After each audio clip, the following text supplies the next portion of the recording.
Super മാർക്കറ്റിൻ്റെ owner അല്ലെങ്കിൽ super മാർക്കറ്റിൻ്റെ ഡയറക്ടർ, അതുമല്ലെങ്കിൽ സംരംഭകൻ, ഇവരെ മടിപ്പിക്കുന്ന 2-3 പ്രശ്നങ്ങൾ നിലവിൽ ഈ അടുത്തിടെ സംസാരിച്ച 1-2 സംരംഭകരുമായി സംസാരിച്ചിരുന്ന് മനസ്സിലാക്കിയ ഒരു കാര്യം നിങ്ങളുമായിട്ട് ഷെയർ ചെയ്യാം. ഇതിൻ്റെ ഡയറക്ടർ അല്ലെ ഓണർ, ഇവര് ഈ പുതിയ യുഗത്തിൽ ജീവിക്കുന്നു. ഇവർ ധാരാളം യാത്രകൾ ചെയ്യുന്നു, ധാരാളം പഠിക്കുന്നു, വലിയ ട്രെയിനിങ്ങുകൾ അറ്റൻഡ് ചെയ്യുന്നു, കമ്പനിയുടെ വലിയ ഉന്നതങ്ങളിലുള്ള മറ്റ് കമ്പനികളുടെ ആൾക്കാരുമായിട്ട് സംസാരിക്കുന്നു. അപ്പോൾ ഇവർ പെർഫെക്റ്റ് ആയിട്ട് കാര്യങ്ങൾ മനസ്സിലാക്കുകയും പഠിക്കുകയും ഇവർക്ക് മുന്നോട്ടൊരു ഹൈപ്പർ മാർക്കറ്റ് അല്ലെങ്കിൽ സൂപ്പർ മാർക്കറ്റ് കൊണ്ടുപോകാനുള്ള ഒരു വ്യൂ ഇവരുടെ മൈൻഡിൽ ഉണ്ടാവുകയും ചെയ്യും. അപ്പം മറ്റുള്ള വലിയ ഗ്രൂപ്പ് പോലെ ഉയരണമെന്നുള്ള വലിയൊരു ആഗ്രഹവും ഇവർക്കുണ്ട്. അതിനായിട്ട് ഇവർ പഠിക്കുകയും ഞാൻ ഈ പറഞ്ഞ പോലെ ട്രെയിനിങ്ങുകൾ അറ്റൻഡ് ചെയ്യുകയും വായിക്കുകയും ലോകസഞ്ചാരം നടത്തുകയും പുറത്തു പോയി പർച്ചേസിനൊക്കെ പോവുകയും ഒക്കെ ചെയ്യും. അപ്പോൾ ഇവരുടെ ഈ ആഗ്രഹത്തിന് തടസ്സം നിൽക്കുന്ന വലിയൊരു സംഭവം എന്താണെന്ന് വെച്ചാൽ ഇവരുടെ കൂടെ തന്നെ നിൽക്കുന്ന ഇവരുടെ സ്റ്റാഫാണ്. അങ്ങനെ പറയുമ്പം എന്താണെന്ന് ആരും ചിന്തിക്കും അല്ലേ, എൻ്റെ സ്റ്റാഫല്ലേ?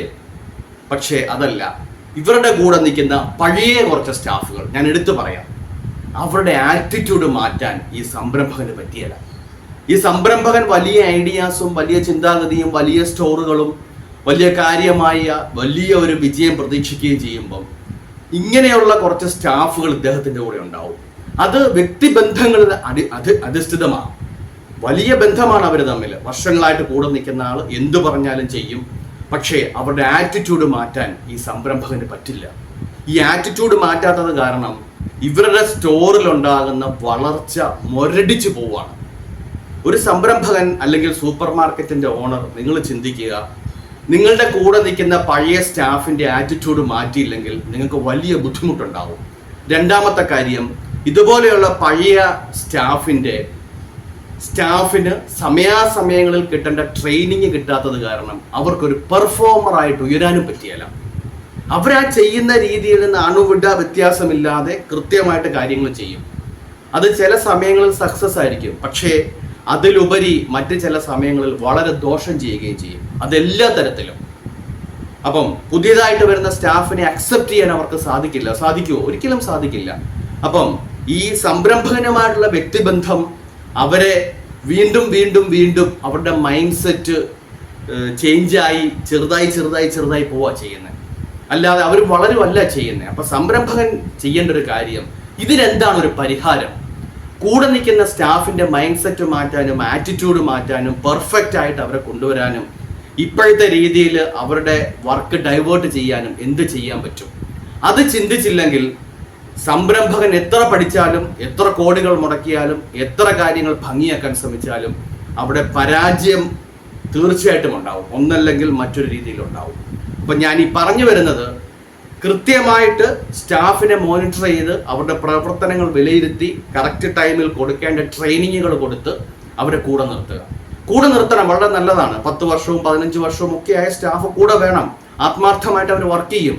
ഒരു തടസ്സവും അതിന് പറയുന്നില്ല. വളരെ സന്തോഷം, നല്ല കാര്യം, ആത്മാർത്ഥത, എന്തിനും തയ്യാർ, എങ്ങനെയും അവർ കാര്യങ്ങൾ ചെയ്യും. പക്ഷേ അവരുടെ ആറ്റിറ്റ്യൂഡിൽ ടൈം ടു ടൈം ഈ പുരോഗതിയിലേക്ക് പോകുമ്പം അവരുടെ ആറ്റിറ്റ്യൂഡും കൂടെ പുരോഗതിയിൽ നിന്ന് പുരോഗതിയിലേക്ക് മാറാൻ സാധിക്കണം.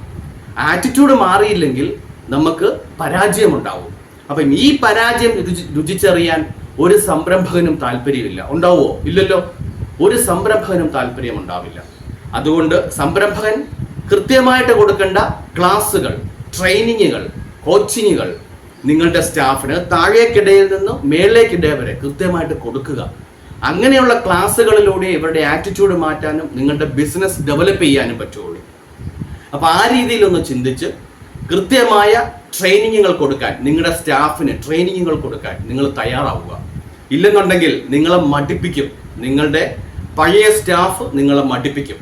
അപ്പം ഇത് പറയാൻ കാരണം, ഈ അടുത്തിടെ വലിയൊരു ഗ്രൂപ്പിൻ്റെ ഡയറക്ടറുമായി സംസാരിക്കാനുള്ള സാഹചര്യം, അദ്ദേഹത്തിൻ്റെ പ്രശ്നം തുറന്നു പറഞ്ഞപ്പോഴാണ് ഞാൻ അദ്ദേഹത്തിന് സജസ്റ്റ് ചെയ്തത്, ട്രെയിനിങ് അല്ല, അതിന് വേറെ വഴിയില്ല. നല്ല ട്രെയിനിങ്ങുകൾ കൊടുക്കുക, സ്ഥിരമായ ട്രെയിനിങ്ങുകൾ കൊടുക്കുക, നല്ല ട്രെയിനിങ്ങിൽ അറ്റൻഡ് ചെയ്യാൻ വിടുക. ഇല്ലെങ്കിൽ നമ്മുടെ ഗ്രൂപ്പിലേക്ക് വന്നിട്ട് സ്റ്റാഫിനെ സെലക്ട് ചെയ്ത് ട്രെയിനിങ് റെഗുലറായിട്ട് കൊടുപ്പിക്കുക. ഇല്ലെങ്കിൽ നല്ല സ്റ്റാഫിനെ വെച്ച് അവരുടെ ആറ്റിറ്റ്യൂഡ് മാറ്റിയെടുക്കാനുള്ള പദ്ധതികളെ പറ്റി ആലോചിക്കുക. കൂടെ നിർത്തണം, പക്ഷേ ഈ രീതിയിൽ അവരുടെ ആറ്റിറ്റ്യൂഡും മൈൻഡ് സെറ്റും ചേഞ്ച് ചെയ്ത് ഇപ്പോഴത്തെ യുഗത്തിലേക്ക് അവരെ കൊണ്ടുവരാൻ സംരംഭകൻ ശ്രദ്ധിച്ചില്ലെങ്കിൽ നിങ്ങൾക്ക് ബുദ്ധിമുട്ടുണ്ടാവും. ശ്രമിക്കുക. കൂടുതൽ കാര്യങ്ങൾക്ക് കോണ്ടാക്ട് ചെയ്യാം. കൃത്യമായ ട്രെയിനിങ്, സ്റ്റാഫ് ട്രെയിനിങ്, അതുപോലെ എങ്ങനെ ഡിസ്പ്ലേ ചെയ്യണം, എങ്ങനെ കസ്റ്റമറെ അറ്റൻഡ് ചെയ്യണം, എങ്ങനെ ഫ്ലോറ് കൃത്യമായിട്ട് സംരക്ഷിക്കണം, ഇതിനെപ്പറ്റിയൊക്കെ ക്ലാസ്സുകൾ എടുത്ത് ഭംഗിയാക്കാം. കോണ്ടാക്ട് ചെയ്യുക. Thank you very much.